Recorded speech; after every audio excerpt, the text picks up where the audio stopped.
ജോർദാനിലെ American ബേസിൽ നിന്ന് യുദ്ധവിമാനങ്ങൾ കൂട്ടത്തോടെ ഇറാൻ നശിപ്പിച്ചു എന്ന തരത്തിലുള്ള റിപ്പോർട്ട് ഇപ്പോൾ പുറത്തു വന്നിരിക്കുകയാണ്. അമേരിക്കയുടെ ഭാഗത്തോളം ഇപ്പോൾ രണ്ട് തരത്തിലാണ് ഈ യുദ്ധത്തെ അവർ നയിച്ചു കൊണ്ടുപോകുന്നത്. ഒന്ന്, മിഡിൽ ഈസ്റ്റിലുള്ള അമേരിക്കയുടെ സൈനിക ബേസ് കേന്ദ്രീകരിച്ചുകൊണ്ടുള്ള ആക്രമണം.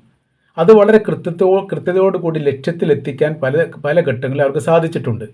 അതിന് ഇപ്പോഴത്തെയുള്ള പ്രതിസന്ധി അല്ലെങ്കിൽ വിഷയം എന്ന് പറയുന്നത് അറേബ്യൻ രാജ്യങ്ങൾ ഈ കാര്യത്തോട് പൂർണ്ണമായ രീതിയിൽ ഇപ്പോൾ സഹകരിക്കുന്നില്ല. മുൻപത്തെ പോലെ തങ്ങളുടെ രാജ്യത്തെ ഒഴിവാക്കി തരണമെന്ന് പല ഘട്ടങ്ങളിലായി ഖത്തറും UAEയും ബഹ്റൈനും കുവൈത്തും അടക്കമുള്ള രാജ്യങ്ങൾ പറഞ്ഞിട്ടുണ്ട്.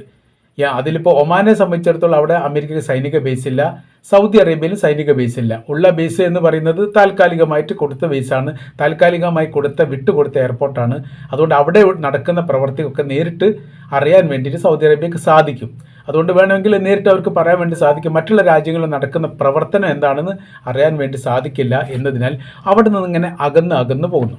ജോർദാൻ ഏറെക്കുറെ ഈ മേഖലയിൽ ഒരു യുദ്ധഭൂമികയായിട്ട് കാണുന്നില്ല എന്നതിനാൽ അമേരിക്ക വൻതോതിൽ ആയുധങ്ങളും യുദ്ധവിമാനങ്ങളും സൈനിക സംവിധാനങ്ങളും യുദ്ധ കപ്പലുകളും ഇതെല്ലാം ഇവിടേക്ക് ഇറക്കുമതി ചെയ്തിട്ടുണ്ട്. ഇത് റഷ്യയാണ് ഈ രഹസ്യങ്ങൾ ഇറാന് ചോർത്തി കൊടുക്കുന്നത്. റഷ്യ പറയുന്ന കാര്യം ഇങ്ങനെയാണ്: അപ്രതീക്ഷിതമായിരിക്കുന്ന ചില നീക്കുപോക്കുകൾ അമേരിക്ക ജോർദാനുമായി കേന്ദ്രീകരിച്ചുകൊണ്ട് ഉണ്ടാക്കുന്നു എന്നും അത് ഏത് നേരത്തും നിങ്ങൾക്കെതിരെ ഒരു തിരിച്ചടിയാവാൻ സാധ്യതയുണ്ട് എന്നുള്ള ഒരു വിവരണം നൽകി. രണ്ട് തരത്തിൽ ആ റിപ്പോർട്ട് പോയിട്ടുണ്ട് എന്നുള്ളതാണ്. അപ്പോൾ ഇറാനെ സംബന്ധിച്ചിടത്തോളം അവരുടെ സാറ്റലൈറ്റുമുണ്ട്. ഇറാൻ്റെ സാറ്റലൈറ്റ് എന്ന് പറഞ്ഞാൽ ചൈനയിൽ നിന്ന് വിലക്ക് വാങ്ങിയിട്ട് നിരീക്ഷിക്കുന്ന സാറ്റലൈറ്റാണ്. ആ സാറ്റലൈറ്റും ഈ ചിത്രങ്ങൾ കൃത്യതയോട് കൂടിയിട്ട് പിന്നീട് പുറത്തു വിടുകയും ചെയ്തു. അത് നിരീക്ഷിച്ചു കൊണ്ടിരിക്കുകയാണ്. അപ്പോൾ അങ്ങനെ ആകുന്ന സമയത്ത് ഉള്ള വിഷയം എന്ന് പറഞ്ഞാൽ ഈ ജോർദാനിലേക്ക് വരുന്നത് അല്ലെങ്കിൽ എത്തുന്നത് എത്തിയതുമായിരിക്കുന്നതിനെ കുറിച്ച് കൃത്യമായിരിക്കുന്ന വിവരങ്ങളും 25ഓളം സൈനിക ബേസാണ് ജോർദാനിൽ അമേരിക്കക്കുള്ളത്. അത് 6 മുതൽ 8 വരെയുള്ള സൈനിക ബേസ് ലോകത്തിന് അറിയാവുന്നതാണ്. ബാക്കിയെല്ലാം പരമാവധി രഹസ്യമാണ്. എന്നാൽ 18ലധികം അമേരിക്കയുടെ ജോർദാനിലുള്ള സൈനിക ബേസ് ഇറാൻ നിലവിൽ അറിഞ്ഞിട്ടുണ്ട് എന്ന റിപ്പോർട്ടും പുറത്തു വരുന്നു. അപ്പോൾ ആയുധങ്ങൾ ജോർദാനിലേക്ക് കൂട്ടത്തോടെ ഷിഫ്റ്റ് ചെയ്യുന്ന രണ്ട് തരത്തിലാണ്. ഒന്ന് അമേരിക്കയിൽ നിന്ന് കൊണ്ടുവരുന്നത്, രണ്ടാമത്തേത് അറേബ്യൻ രാജ്യങ്ങളിൽ നിന്ന് അവിടേക്ക് മാറ്റുകയും ചെയ്യുന്നു. കാരണം ഇവിടെ ഇപ്പോൾ സുരക്ഷിതമല്ലാത്തൊരു സ്ഥിതി ഉണ്ടാകുന്ന സമയത്ത് സുരക്ഷിത ഇടങ്ങളിലേക്ക് മാറ്റുക എന്നുള്ള അതുകൊണ്ട് ലക്ഷ്യമാക്കുന്നത് എന്ന് ചുരുക്കം. ഇതിൽ F-35, F-16 ഈ യുദ്ധവിമാനങ്ങളും മറ്റ് മിസൈൽ കൂട്ടങ്ങളും നശിപ്പിക്കപ്പെട്ടിട്ടുണ്ടല്ലോ. എത്ര എന്ന എണ്ണത്തിനെ കുറിച്ചുള്ള വിവരങ്ങളൊന്നുമില്ല. ഒരു ഏരിയ അപ്പാടെ കത്തി അമരുന്നതിൻ്റെ ചിത്രങ്ങളാണ് പുറത്തു വന്നിരിക്കുന്നത്. അത് മുഴുവൻ യഥാർത്ഥത്തിൽ ഈ അമേരിക്കയുമായിട്ട് ഈ അമേരിക്ക രഹസ്യമാക്കി വെക്കപ്പെട്ട ഭാഗങ്ങൾ ഏതോ തരത്തിൽ പുറത്ത് ചാടിയിട്ടുണ്ട്. രണ്ട് റിപ്പോർട്ടിൽ പറയുന്നുണ്ട് ജോർദാനിലും ഇറാൻ്റെ ചാരന്മാരുണ്ട്, അവരാണ് ചോർത്തി കൊടുത്തത് എന്ന് പറയുന്നു. രണ്ടാമത്തേത് പറയുന്നത് റഷ്യയുടെയും അതോടൊപ്പം തന്നെ ഇറാൻ്റെയും ഈ സാറ്റലൈറ്റ് ചിത്രങ്ങളാണ് ഈ കാര്യങ്ങൾ പിടികൂടിയത്, അതിനടിസ്ഥാനത്തിലാണ് ആക്രമിച്ചത് എന്ന് പറയും. ഏതായിരുന്നാലും ഒരു പിടുത്തം കിട്ടാത്തയും പ്രതിരോധിക്കാൻ സാധിക്കാത്തയും വിധമാണ് ആക്രമണം ഉണ്ടായത് എന്നുള്ളത് കൃത്യമാണ്. മാർച്ച് 1-ാം തീയതിയുള്ള ഒരു സംഭവത്തെക്കുറിച്ച് ഇതിൽ പറയുന്നുണ്ട്. കുവൈറ്റിലുള്ള അമേരിക്കയുടെ ബേസ് കേന്ദ്രീകരിച്ചുകൊണ്ട് ഇറാൻ നടത്തിയ ആക്രമണത്തിൽ ഏകദേശം 6ഓളം സൈനികർ കൊല്ലപ്പെട്ട് നമ്മൾ റിപ്പോർട്ട് ചെയ്തതാണ്.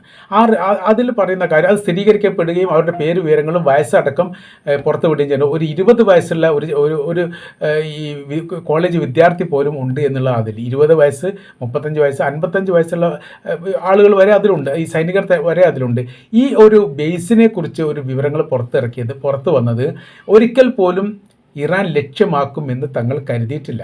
അത് അതീവമായിരിക്കുന്ന രഹസ്യ സംവിധാനമാണ്. അവിടെ സൈനികരുടെ ഒരു പ്രാക്ടിക്കൽ സംവിധാനങ്ങൾ ഉണ്ടാവാറില്ല. ഒരു നിരീക്ഷണ മേഖല കേന്ദ്രീകരിച്ചുകൊണ്ടും ഒരു സുരക്ഷിത ഇടം കേന്ദ്രീകരിച്ചുകൊണ്ടുമാണ് ഉള്ളത്. എന്നാലും അവിടെ അവർ പ്രതിരോധ സംവിധാനങ്ങൾ ഏതെങ്കിലും സുപ്രഭാതത്തിലൊരു ആക്രമണം ഉണ്ടാവുകയാണെങ്കിൽ അതിനെ പ്രതിരോധിക്കാൻ വേണ്ടിയിട്ട് എന്ത് ചെയ്തിട്ടുണ്ട്? അവിടെ രഹസ്യമായിരിക്കുന്ന സംവിധാനങ്ങൾ അവർ ഒരുക്കിയിട്ടുണ്ട്. രഹസ്യമായിരിക്കുന്ന എന്ന് പറയുന്ന സമയത്ത് പ്രതിരോധ സംവിധാനം, ഈ പ്രതിരോധ സംവിധാനം എത്രത്തോളം കാഠിന്യമുള്ളതാണ്, ശക്തിയുള്ളതാണ് എന്ന് ഇറാൻ മനസ്സിലാക്കുകയും അതിനെയും തകർക്കാവുന്ന സംവിധാനത്തോട് കൂടിയിട്ട് ഇറാൻ മിസൈൽ അയക്കുകയും ചെയ്തു. കോശം എന്ന് പറയുന്ന മിസൈലുകളൊക്കെയാണ് അയച്ചത്. 2-3 മിസൈലിൻ്റെ പേരൊക്കെ ഇതിൽ പറയുന്നുണ്ട്. അത് ഇതുവരെ പ്രയോഗിക്കാത്തതാണ് എന്നും പറയുന്നു. അതിശക്തമാണ്, അതിമാരകമാണ്, അതിവേഗത്തിൽ പറക്കുന്നതാണ്. സാറ്റലൈറ്റിൽ ഒരുപക്ഷെ പെടും, ഈ സാറ്റലൈറ്റ് റഡാറിൽ ഒരുപക്ഷെ പെടും, ഒരുപക്ഷെ പെടില്ല. ഈ തരത്തിലാണ് അവരുടെ അക്രമ രീതി കാര്യങ്ങളുള്ളത്. ലക്ഷ്യം കണ്ടുകൊണ്ട് ആക്രമിക്കുകയും തകർക്കപ്പെടുകയും ചെയ്തു. അവിടെയാണ് ഈ മരണം റിപ്പോർട്ട് ചെയ്തതോടുകൂടി ഇത് അമേരിക്കക്ക് വലിയ രീതിയിൽ ഷോക്കായിപ്പോയി. അപ്രതീക്ഷിതമായിരിക്കുന്ന അക്രമമൊക്കെ ഇവർ നടത്തും, ഇങ്ങനെയൊക്കെ പ്രശ്നങ്ങൾ ഉണ്ടാവും എന്ന് അവർ മനസ്സിലാക്കുന്നത് ഒരുപക്ഷെ ഇതാദ്യമായിട്ടാണ്. രാജ്യത്ത് വലിയ രീതിയിലുള്ള പ്രതിഷേധം ഇതുമായിട്ട് ബന്ധപ്പെട്ട് വന്നു. അഥവാ അമേരിക്കയുടെ സൈനികരെ അമേരിക്കക്ക് പോലും സുരക്ഷിതരാക്കാൻ സാധിക്കാത്ത വിധം വിഷണ്ണമായിരിക്കുന്ന ഒരു സ്ഥിതിയിലേക്ക് അമേരിക്കയുടെ സൈന്യം മാറിയത് ചരിത്രത്തിൽ ആദ്യമായിട്ടാണ്. രണ്ടും ലോകയുദ്ധം, രണ്ടാം ലോകയുദ്ധം പ്രത്യേകിച്ചും അതിനൊക്കെ അഭിമുഖീകരിച്ച ഒരു രാജ്യം എന്ന നിലക്ക് ഇതിനൊക്കെ പ്രതിരോധം ഉണ്ടാക്കുക വളരെ എളുപ്പത്തിൽ സാധിക്കേണ്ടതാണ്. കാരണം ലോകത്തിലെ വൻ ശക്തിയുള്ള, വൻ ആയുധശേഷിയുള്ള, വൻ സാമ്പത്തിക മുന്നേറ്റമുള്ള രാജ്യങ്ങളുടെ പേരിലൊന്നും ഇറാൻ്റെ പേരില്ല. അത് യഥാർത്ഥത്തിൽ ആ രാജ്യത്തെ സംബന്ധിച്ചിടത്തോളം സാമ്പത്തികപരമായി വലിയ ഇടിവുള്ള രാജ്യമാണ്. അവരങ്ങനെ നിലനിന്ന് പോകുന്നു. എന്നിട്ട് പോലും അതിനെ ഇത്രയും ശക്തമായ രീതിയിൽ അമേരിക്കയെ പോലെയുള്ളൊരു സൂപ്പർ പവറുള്ള രാജ്യത്തോട് ഏറ്റുമുട്ടിയിട്ട് വിജയിക്കുന്നു എന്ന് പറയുമ്പോൾ നിസ്സാരമായിട്ട് കാണാൻ വേണ്ടി സാധിക്കില്ല എന്നുള്ളതാണ് ആ ഭാഗത്ത് വന്നിരിക്കുന്ന പ്രതികരണം. മറ്റൊരു റിപ്പോർട്ടിൽ ബെംഗൂരിയൻ എയർപോർട്ടിനെ കേന്ദ്രീകരിച്ചുകൊണ്ട് കാണാൻ വേണ്ടി സാധിക്കുന്നു.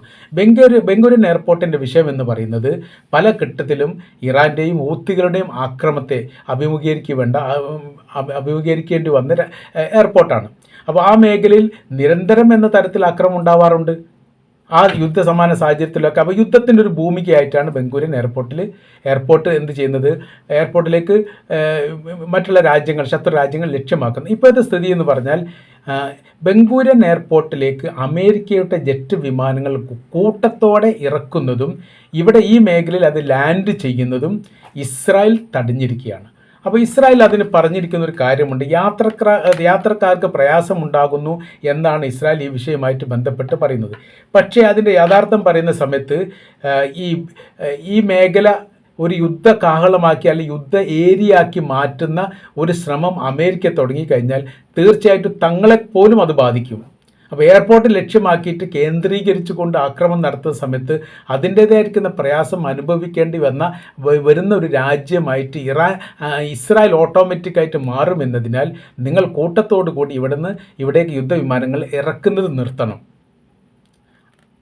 അത് തടയപ്പെട്ടു എന്ന് തന്നെയാണ് പറയുന്നത്. തടഞ്ഞു എന്ന് പറയുന്നത് നിസ്സാര കാര്യമൊന്നുമല്ല. അതിന് മറ്റൊരു വശമുണ്ട്.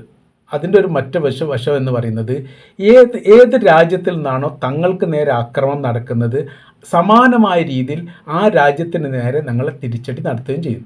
ഞങ്ങളുടെ ശത്രുവായിട്ട് തന്നെ അവരെ കാണും.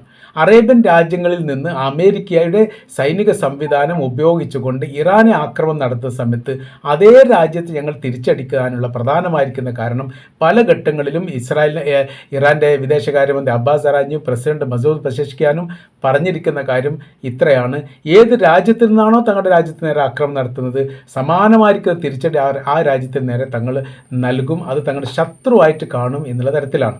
അപ്പോൾ അങ്ങനെ അതിൽ മുൻകൂട്ടി യുദ്ധവുമായിട്ട് ബന്ധപ്പെട്ട കാര്യത്തെക്കുറിച്ച് നിരീക്ഷിക്കുകയും മനസ്സിലാക്കുകയും ചെയ്യുന്ന ഇസ്രായേലിനെ സംബന്ധിച്ചിടത്തോളം ഇത് വലിയൊരു തിരിച്ചടിയായിട്ടാണ് ഭാവിയിൽ വരാൻ പോകുന്നത്. കാര്യം അറേബ്യൻ രാജ്യങ്ങളിൽ ആകപ്പാടെ ഇറാനെ ആക്രമിക്കാൻ അവരാരും മൗനം സമ്മതം പോലും കൊടുക്കുന്നില്ല. ഒരു പ്രതിസന്ധി അവിടെ ഉണ്ട്.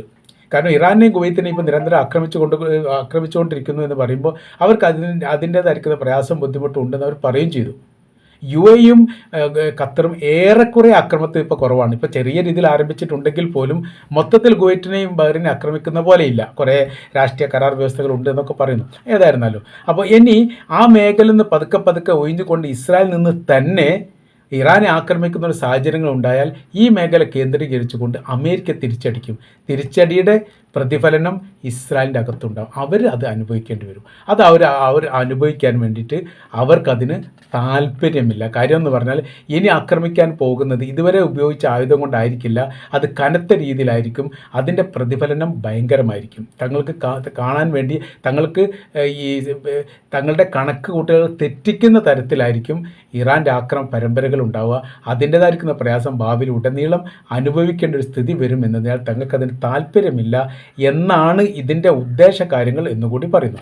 അപ്പോൾ നമ്മൾ ജോർദാനിലേക്ക് തിരിച്ചു വരുന്ന സമയത്ത് ഇപ്പോഴത്തെ വിഷയം എന്ന് പറഞ്ഞാൽ പരമാവധി ആയുധങ്ങളുടെ മേഖല അല്ലെങ്കിൽ ആയുധ കൂമ്പാരം ഒരുക്കി കൂട്ടിയിരിക്കുന്ന ഒരു രാജ്യമാണ് ജോർദാൻ എന്ന് പറഞ്ഞാൽ ജോർദാൻ കഴിഞ്ഞ് ഇറാഖ് കഴിഞ്ഞ് ഇറാനിലെത്തൊക്കെ ഒരുപാട് ദൂരമുണ്ട്. 1500 കിലോമീറ്ററിനിടയിൽ ഇത്രയും ദൂരം ഉണ്ടെങ്കിൽ പോലും വളരെ കൃത്യതയോടുകൂടി ജോർദാനിൽ നിന്ന് ആക്രമിക്കാനുള്ള സംവിധാനങ്ങൾ ഉണ്ടാക്കിയിട്ടുണ്ട് അറേബ്യൻ രാജ്യങ്ങൾ ഇല്ലാതെ നിൽക്കുന്ന സമയത്ത്. ഇത് കൃത്യമായി മനസ്സിലാക്കിയിരിക്കുന്ന ഇറാനെ സംബന്ധിച്ചിടത്തോളം അവർ കൂട്ടത്തോടു കൂടിയുള്ള ഒരു ആക്രമണം നടത്തി എന്നുള്ളതാണ്. കൂട്ടാക്രമണം എന്ന് പറഞ്ഞാൽ ഒരു കൂട്ടം മിസൈലിനെ തൊടുത്ത് വിടുന്നു, അങ്ങനെ ഈ അവരുടെ സൈനിക ബേസിൽ പ്രവേശിക്കുന്നു.